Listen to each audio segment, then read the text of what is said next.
Salut à tous, j'espère que vous êtes en forme. Alors aujourd'hui on va parler d'un sujet très controversé, c'est la taille des capteurs et l'incidence qu'a la taille du capteur de nos appareils photo ou de nos caméras sur le rendu de nos images.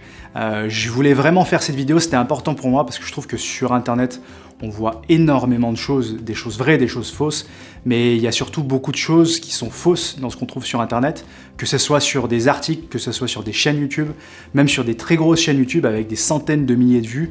Il y a des bêtises à l'intérieur de ce qui est dit et moi ça me gêne personnellement parce que ça a de l'incidence sur vos décisions d'achat, sur comment on va choisir un boîtier, comment on va choisir tel capteur ou tel capteur, savoir si on va passer sur un plein format quand on est sur APS-C, est-ce qu'on va acheter un micro 4 tiers ou pas, donc ça a énormément d'incidence. Et étant donné qu'il y a des fausses idées reçues là-dessus, et le problème c'est que ça impacte directement votre porte-monnaie parce que vous allez peut-être devoir dépenser plus d'argent que nécessaire. Donc on va voir ensemble quelles sont les vraies différences qu'il y a entre les différents capteurs et l'incidence surtout de la taille du capteur. Et on va voir aussi quelles sont les fausses idées reçues qu'on trouve sur internet. Sachant que pour ceux qui découvrent ma chaîne à travers cette vidéo, déjà bienvenue à vous. Mais moi par le passé, donc j'ai utilisé de l'APS-C il y a une dizaine d'années. Ensuite j'étais passé au plein format il y a à peu près 8-9 ans. J'ai utilisé le plein format pendant de nombreuses années et depuis 6 mois je suis revenu sur un capteur APS-C. Je suis revenu sur un Fujifilm X-T3. D'ailleurs, j'avais fait une vidéo pour expliquer pourquoi j'étais passé d'un Canon 1DX Mark II à un Fuji X-T3. Donc si vous ne l'avez pas vu, vous pouvez aussi aller voir cette vidéo. Et du coup, suite à cette vidéo, j'ai eu très souvent la demande de est-ce que j'ai pas perdu au change en étant passé sur un APS-C, est-ce que je suis pas frustré d'être revenu sur un APS-C? Et puis en cherchant un petit peu sur internet, sur les vidéos YouTube ou sur des articles même qu'on peut trouver sur des sites, je me suis rendu compte qu'il y avait énormément de bêtises qui étaient dites à droite à gauche. Donc c'est pour ça peut-être que les gens pensent qu'il y a autant de différence entre un APS-C et un plein format. Alors là, je vais beaucoup me concentrer peut-être sur cette vidéo et je vais répéter peut-être souvent APS-C et plein format, mais c'est la même chose qui s'applique sur les micro 4 tiers ou sur les moyens formats. On va juste parler de taille de capteur, peu importe le capteur qu'on utilise et l'incidence que ça peut avoir sur nos images, mais c'est la même chose dans tous les cas, peu importe le capteur. Alors déjà, première différence en fonction de la taille du capteur, la profondeur de champ. C'est quelque chose qu'on voit revenir énormément. Et oui, il y a une différence de profondeur de champ en fonction de la taille du capteur, mais c'est peut-être pas pour les raisons que vous croyez. D'accord ? C'est un changement qui est indirect. En fait, qu'est-ce qui se passe dès qu'on utilise un capteur qui est plus petit? Je vais prendre l'exemple d'un capteur APS-C par rapport à un capteur plein format. Le capteur du Fuji X-T3 a ce qu'on appelle un crop factor par rapport au plein format de 1,5. C'est-à-dire que si je mets une focale de 50 mm sur mon capteur APS-C, en fait, j'aurai un angle de vue qui sera de 75 mm. C'est comme si j'avais zoomé dans l'image, je vois une plus petite partie de l'image. Prenons un exemple, admettons que je veux faire une photo de plein pied de quelqu'un et que j'utilise pour ça un boîtier plein format et je prends un 100 mm. Je vais utiliser le 100 mm, c'est plus simple pour les calculs. Je me positionne à une certaine distance du sujet pour que le sujet soit pleinement dans l'image et je vais prendre une photo. Là, dans ce cas-là, j'aurai un cadrage spécifique et j'aurai une profondeur de champ spécifique. Je ne bouge pas mon trépied, je ne bouge pas mon objectif, je vais juste enlever le boîtier et je mets un autre boîtier, par exemple APS-C.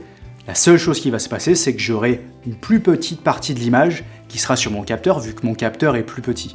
Donc je verrai en fait un champ de vision l'équivalent d'un 150 mm.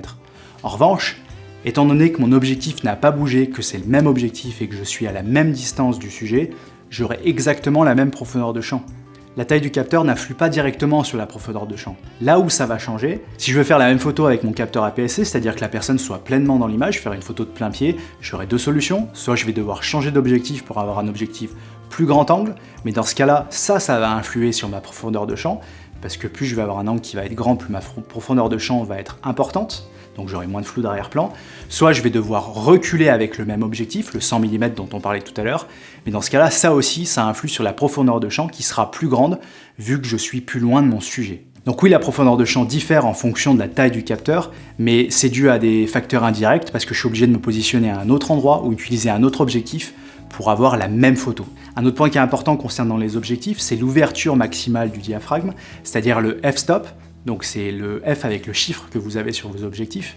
C'est important de savoir qu'un 50 mm 1.4 sur un capteur APS-C ou un 50 mm 1.4 sur un plein format, le 1.4 c'est la même chose, peu importe le capteur. L'objectif, lui, il s'en fout du capteur qu'il y a derrière. Il fera rentrer la même quantité de lumière, ça c'est quelque chose qui est normé, et toutes les marques ont des 1.4 qui sont équivalents. Si vous êtes sceptique là-dessus, prenons juste un petit exemple. Au début de mon utilisation du Fuji X-T3, j'ai utilisé en parallèle des objectifs Fujifilm faits pour l'APS-C et des objectifs Canon faits pour le plein format, donc des objectifs plus gros. Mais admettons qu'on ait un 50 mm 1.4 APS-C et un 50 mm 1.4 plein format. Si je mets un 50 mm 1.4 APS-C sur mon Fuji X-T3, je règle l'exposition de mon boîtier, je suis ouvert à 1.4 sur l'objectif. J'enlève cet objectif, je prends un objectif plein format que je vais venir mettre sur mon X-T3, j'aurai exactement la même exposition. C'est pas parce que c'est un objectif plein format qu'il y aura plus de lumière. Les f-stop ont été créés pour comparer la quantité de lumière qui rentre dans l'appareil photo, peu importe la longueur focale et peu importe le capteur qui est exposé. On continue sur la quantité de lumière et on arrive sur la plus grosse aberration qu'on trouve sur internet. C'est comme quoi le capteur plein format emmagasine plus de lumière parce que le capteur est plus grand. Ça, c'est totalement faux. C'est pas comme ça que fonctionne un capteur d'appareil photo numérique. C'est pas comme un panneau solaire. Un panneau solaire, plus il est grand, plus il va emmagasiner une grande quantité d'énergie et du coup avoir plus d'électricité en sortie. Mais il ne fait sortir qu'une seule chose, c'est cette quantité d'électricité. Un capteur d'appareil photo, c'est pas juste un capteur qui emmagasine toute la lumière et qui donne une photo. C'est des millions de pixels qui assurent tout le capteur, qui vont eux emmagasiner de la lumière. Mais le pixel qui est ici en bas à droite, qui est plus sombre, il s'en fout complètement de l'exposition qu'il peut y avoir sur un pixel qui est sur mon visage. Ils sont totalement indépendants.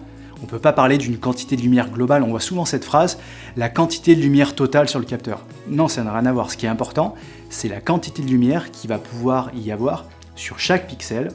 Et là, on arrive à un autre terme dans la photographie sont les photosites. Les photosites, c'est ce qu'il y a en fait à l'intérieur du capteur. Vous avez des petites zones qui sont des photosites qui sont là pour engranger de la lumière. Et ce qui va faire que votre capteur va pouvoir mieux emmagasiner de la lumière, ça va être la taille de ces photosites, et non pas uniquement la taille du capteur. Voici deux représentations de capteurs. Ici c'est un capteur plein format, ici c'est un capteur APS-C. Bon, j'ai fait un petit peu plus gros pour qu'on puisse bien voir. Ça c'est la différence de taille du capteur.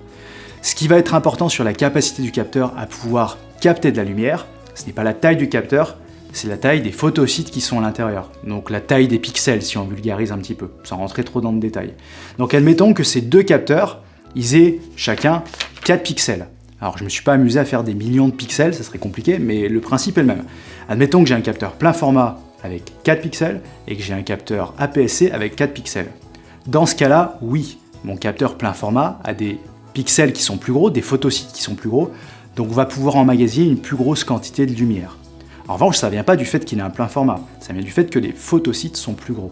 Admettons que maintenant notre capteur plein format il n'est plus 4 pixels, mais qu'il ait exactement la même taille de pixels. Donc j'ai juste mis plus de pixels vu que le capteur est plus grand, on a la place de mettre plus de pixels, mais on met des photosites d'exactement la même taille. Ici j'ai 4 pixels, ici j'ai 9 pixels. D'accord ? Là dans ce cas-là, ces deux capteurs auront exactement les mêmes capacités pour emmagasiner de la lumière, parce que les photosites, les pixels, font la même taille. Et ça c'est une nuance qui est vraiment importante à comprendre, c'est pas la taille du capteur qui influe sur la capacité à recevoir de la lumière, c'est la taille des photosites. Donc ça va dépendre du nombre de mégapixels que vous avez sur votre capteur et surtout de la densité en fait de ces pixels. Alors forcément, si je prends un capteur APS-C qui a 26 mégapixels et un capteur plein format qui a 26 mégapixels, le plein format va pouvoir emmagasiner plus de lumière.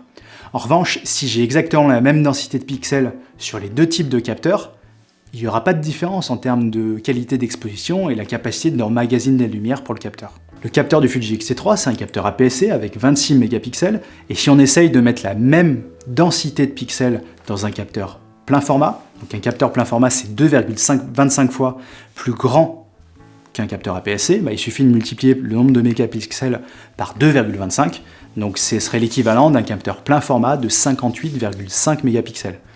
Si deux capteurs comme ceci existaient, ils auraient exactement les mêmes capacités à emmagasiner de la lumière. Et du coup, tout ça va influer aussi la montée en ISO, la capacité de monter en ISO du boîtier. Les ISO sur un appareil photo numérique, c'est une amplification de signal, c'est-à-dire que électroniquement, on va augmenter le signal qui nous a été envoyé par le photosite, c'est-à-dire qu'on va augmenter en fait la sensibilité générale du capteur et donner une image plus lumineuse que ce qu'elle est réellement par rapport à l'information qu'on a au départ. La résultante de tout ça, c'est que si on monte beaucoup dans les ISO, on augmente artificiellement la sensibilité du capteur et on amplifie plus le signal, il risque d'y avoir du bruit numérique dans l'image qui commence à apparaître, et plus on va monter haut dans les ISO, plus on va avoir du bruit numérique. Et à partir d'un certain stade de bruit numérique, on dit que la photo n'est plus exploitable. Il faut savoir qu'en fonction des marques, si on se met à ISO 100 sur tous les boîtiers, il n'y aura pas forcément le même bruit numérique, parce que là, chaque marque va adapter l'électronique à son capteur, et à ce qu'il veut faire comme exposition. La plupart du temps, c'est plus ou moins la même exposition, la même image finale que vous allez voir, mais ça peut varier un petit peu en fonction des marques. Et après, la progressivité de la montée en ISO va dépendre aussi des marques et de l'amplification de ce signal. Donc là, c'est de l'électronique. Chaque marque va faire un peu ce qu'il veut et va essayer de faire en sorte qu'on puisse monter dans les ISO sans avoir trop de bruit numérique. Mais en revanche, plus les photosites vont être grands et vont être capables d'emmagasiner de la lumière, moins on va être obligé d'augmenter artificiellement la lumière de ce photosite, donc moins on va avoir besoin de l'amplifier. Donc plus les photosites vont être grands, effectivement, plus le boîtier va avoir des capacités en basse lumière, va pouvoir monter facilement dans les ISO. Mais c'est pas dû à la taille du capteur, c'est dû à la taille du mégapixel. Si on prend l'exemple de Sony, ils ont plusieurs types de capteurs plein format avec un nombre de mégapixels différents, c'est pas pour rien. Ils ont l'A7R4 qui fait 61 mégapixels, ils ont l'A7 III qui fait 24,2 mégapixels et l'A7S2 qui fait 12,2 mégapixels. L'A7S2 est très connu pour avoir des très fortes capacités en basse lumière et pouvoir monter quasiment indéfiniment dans les ISO, même presque plus que nécessaire parce que les photosites sont vraiment très grands et du coup chaque photosite, chaque pixel peut emmagasiner énormément de lumière. Après, ces histoires de montée en ISO et de basse luminosité, etc., et de bruit numérique, c'est assez compliqué de faire des règles parce que ça dépend énormément de l'électronique qui est utilisée, de la génération des capteurs, et l'électronique évolue tellement vite que d'une année à l'autre, en tout cas d'une génération à l'autre, ça change énormément, et du coup, on se retrouve à l'heure actuelle maintenant avec des capteurs comme le Fuji X-T3, des capteurs APS-C ou les micro 4/3 de chez Olympus qui sont quand même très performants en basse lumière, même si les photosites sont petits, parce qu'il y a une très bonne gestion électronique derrière, et ça avance très très vite. Un autre point qui est directement lié à la taille des pixels, à la taille des photosites, c'est la plage dynamique. Alors souvent on voit le raccourci qui est fait en disant plus le capteur va être grand, plus la plage dynamique va être grande. Pas forcément, encore une fois, ça dépend de la taille des pixels, de la taille des photosites, et là oui, plus les photosites sont grands, plus ils sont capables de capter beaucoup d'informations, de nombreuses informations, et donc il y aura plus de plage dynamique si les photosites sont plus grands. Mais pareil que pour les ISO, ça c'est quelque chose qui rechange énormément avec l'électronique, qui change énormément avec le temps. Si on prend quelques exemples de plage dynamique en fonction des différents boîtiers, des différents capteurs, d'ailleurs je vous mets le lien dans la description de l'endroit où j'ai trouvé ces informations, c'est un site qui est vraiment bien fait et vous pouvez voir les plages dynamiques de chacun des capteurs. Je vous mets le lien juste en dessous. Alors vous m'excusez, je vais prendre mes notes parce que je ne peux pas retenir tout ça. Je prends l'exemple du capteur full frame dont j'ai parlé tout à l'heure, l'A7R4, le tout nouveau, il a une plage dynamique de 11,62. Si je prends l'exemple du Nikon Z7, il a une plage dynamique de 11,56. Un autre exemple de boîtier récent, le Canon EOS R, dont on entend beaucoup parler, a une plage dynamique de 10,63. Je prends un autre exemple chez Canon, le 5D Mark IV, qui est toujours commercialisé, a une plage dynamique de 10,83. Un cas qui me concerne un petit peu plus parce que j'avais un DX Mark II avant. Le DX Mark II a une plage dynamique de 10,46. Et le Fuji X-T3 que j'utilise actuellement, qui est un capteur, ce coup-ci, APS-C, c'est le premier que je cite, tous ceux avant c'est des capteurs plein format, le X-T3 a une plage dynamique de 10,3, donc on est quasiment à la même plage dynamique qu'un DX Mark II. Un DX Mark II daté d'il y a 3 ans, 3-4 ans, le X-T3 est plus récent, donc forcément l'électronique a été améliorée depuis. Je prends l'exemple également d'un micro 4/3 qui est sorti il n'y a pas longtemps et qui est très performant, l'Olympus M1 Mark II, qui a 9,84 de plage dynamique, donc on sait la taille du capteur, c'est vraiment très performant. Et je prends aussi l'exemple d'un moyen format, le GFX 50R a une plage dynamique de 11,86. Pour voir à quel point la gestion électronique a évolué et nous a permis d'avoir plus de plage dynamique dans nos boîtiers, nos capteurs, peu importe la taille du capteur, je vais juste prendre comme exemple, le premier 5D qui était sorti en 2005, il avait une plage dynamique de 8,34. Le deuxième 5D qui était sorti en 2008, il avait une plage dynamique de 9,14. Le 5D Mark III qui était sorti en 2012, il avait une plage dynamique de 9,25. Il y avait eu très peu d'évolution entre ces deux modèles. Et le 5D Mark IV, qui à l'heure actuelle a une plage dynamique de 10,83. Donc on peut voir que oui, la taille des capteurs a de l'influence sur la plage dynamique générale de l'image, ça c'est sûr, dû à ce que je vous ai expliqué tout à l'heure avec les photosites, mais les écarts sont pas si grands que ça. Le plus gros écart qu'on pourrait avoir, peut-être qu'il y a 10% entre un APS-C et un plein format, les derniers, les meilleurs qui sont sortis, là, comme le A7R4, mais la plupart du temps, les écarts sont plus de l'ordre de 5%, donc la différence n'est pas si énorme, c'est plutôt les nouvelles générations de capteurs avec des meilleures électroniques qui apportent des meilleures plages dynamiques. Dans les bêtises qu'on peut voir sur internet, il y a des gens qui disent que le plein format par rapport à la PSC, il donne des photos plus nettes avec plus de piqué. C'est totalement faux, ça n'a rien à voir. Le piqué, il est dû au nombre de mégapixels que vous avez sur votre image, et il est dû à l'objectif qui est plus ou moins performant, qui a plus ou moins de piqué. Mais la taille du capteur, ça n'a aucune influence là-dessus. Croyez-moi, je suis passé du plein format à l'APS-C, j'ai jamais eu des photos avec autant de piqué que mon Fuji X-T3, donc ça, pour ça, c'est totalement faux. Pareil, on entend parfois que les capteurs plein format ont des meilleures couleurs que les capteurs APS-C. Ça n'a rien à voir, c'est totalement faux, ça n'a rien à voir avec la taille du capteur. Peut-être que dans certaines marques, les capteurs APS-C ont des moins belles couleurs que les capteurs plein format, mais c'est juste dû à l'électronique qui est créée et la manière dont on crée notre capteur APS-C, mais c'est pas dû à la taille du capteur. Les couleurs sont exactement les mêmes. Pour avoir des nuances dans les couleurs et les meilleures couleurs possibles, les meilleures transitions dans les couleurs, il y a une chose qui rentre en compte dans le numérique, c'est la profondeur des pixels, la profondeur des couleurs. En tout cas, ça s'appelle le bit depth en anglais. Et ça, c'est ce qu'il y a sur le capteur. Et la plupart des capteurs, à l'heure actuelle, sont tous sur un bit depth de 14 bits. Donc c'est la profondeur maximum de couleurs, le nombre de couleurs qu'il peut lire, le nombre de nuances que peut lire le capteur. Mais ça, tous les capteurs sont logés à la même ancienne à l'heure actuelle. J'ai pu voir aussi à des endroits des gens qui disaient que le traitement de l'image, donc la post-production de l'image, était meilleur sur un plein format qu'un APS-C. Pareil, c'est hors sujet, ça n'a rien à voir, ça dépend de la plage dynamique. Comme on l'a vu tout à l'heure, la plage dynamique, ça dépend du type de capteur, mais ça n'a rien à voir avec la taille du capteur. J'ai pu voir à des endroits aussi qu'on disait que l'autofocus était meilleur sur le plein format. Bon, bien sûr, ça n'a rien à voir, je pense que vous le savez, mais c'est juste pour être sûr, l'autofocus, ça n'a rien à voir avec la taille du capteur, pas du tout. Donc pour résumer, oui, il y a des différences en fonction de la taille des capteurs, ça va influer sur la profondeur de champ, mais indirectement, rappelez-vous de ce que j'ai dit au début de la vidéo, parce qu'on va utiliser notre boîtier différemment. Il va y avoir différence de capacité en basse lumière si on a le même nombre de mégapixels, prenez bien ça en considération, et également s'il y a le même nombre de mégapixels, ça va avoir une incidence sur la plage dynamique. Mais les différences ne sont pas si grandes que ça, il y a un peu d'écart, mais en revanche, c'est plutôt les changements de génération qui vont apporter beaucoup de différences en fonction des boîtiers. Après, ce qu'il faut regarder, c'est l'attention qu'apporte une marque au développement d'une technologie et d'un capteur. Fujifilm, ils font des capteurs APS-C entrée de gamme, moyenne gamme et haut de gamme. Et après, ils ont du moyen format.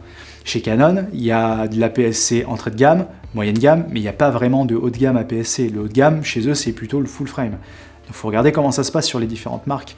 Olympus font du micro 4 tiers haut de gamme.